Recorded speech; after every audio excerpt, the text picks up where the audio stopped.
his influence and means that my father got me admitted into the school. It has always been a mystery to me why my parents should take it into their heads to put me into a foreign school, instead of a regular Orthodox Confucian school, where my brother, much older than myself, was placed. Most assuredly, such a step would have been more in play with Chinese public sentiment, taste, and the wants of the country at large than to allow me to attend an English school. Moreover, a Chinese cult is the only avenue in China that leads to political preferment, influence, power, and wealth. I can only account for the departure thus taken on the theory that, as foreign intercourse with China was just beginning to grow, my parents, anticipating that it might soon assume the proportions of a tidal wave, thought it worthwhile to take time by the forelock and put one of their sons to learning English, that he might become one of the advanced interpreters and have a more advantageous position from which to make his way into the business and diplomatic world.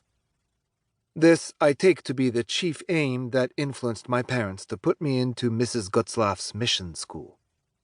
As to what other results or sequences it has eventually brought about in my subsequent life, they were entirely left to him, who has control of all our devising and planning, as they are governed by a complete system of divine laws of antecedence and consequence, or of cause and effect. In 1835, when I was barely 7 years of age, my father took me to Macau. Upon reaching the school, I was brought before Mrs. Gutzlaff. She was the first English lady I had ever seen. On my untutored and unsophisticated mind, she made a deep impression. If my memory serves me right, she was somewhat tall and well-built. She had prominent features, which were strong and assertive. Her eyes were of clear blue luster, somewhat deep-set. She had thin lips, supported by a square chin, both indicative of firmness and authority. She had flaxen hair and eyebrows somewhat heavy. Her features, taken collectively, indicated great determination and willpower.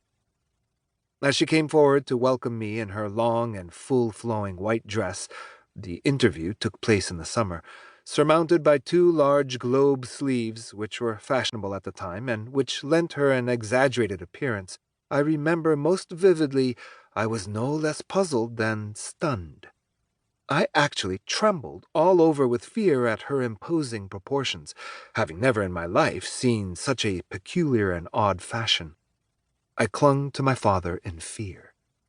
Her kindly expression and sympathetic smiles found little appreciative response at the outset, as I stood half-dazed at her personality and my new environment. For really, a new world had dawned on me. After a time, when my homesickness was over and the novelty of my surroundings began gradually to wear away, she completely won me over through her kindness and sympathy. I began to look upon her more like a mother. She seemed to take a special interest in me, I suppose because I was young and helpless and away from my parents, besides being the youngest pupil in the school. She kept me among her girl pupils and did not allow me to mingle with what few boys there were at the time. There is one escapade that I can never forget. It happened during the first year in the school, and was an attempt on my part to run away. I was shut up in the 3rd story of the house, which had a wide-open terrace on the top, the only place where the girls and myself played and found recreation. We were not allowed to go out of doors to play in the streets. The boy pupils had their quarters on the ground floor and had full liberty to go out for exercise. I used to envy them their freedom and smuggled downstairs to mingle with them in their sports after school hours. I felt ill at ease to be shut up with the girls all alone way up in the 3rd story. I wanted to see something of the outside world. I occasionally stole downstairs and ventured out to the wharves around which were clustered a number of small ferry boats which had a peculiar fascination to my young fancy. To gain my freedom, I planned to run away. The girls were all much older than I was, and a few sympathized with me in my wild scheme, doubtless from the same restlessness of being too closely cooped up. I told them of my plan. 6 of the older ones fell in with me in the idea.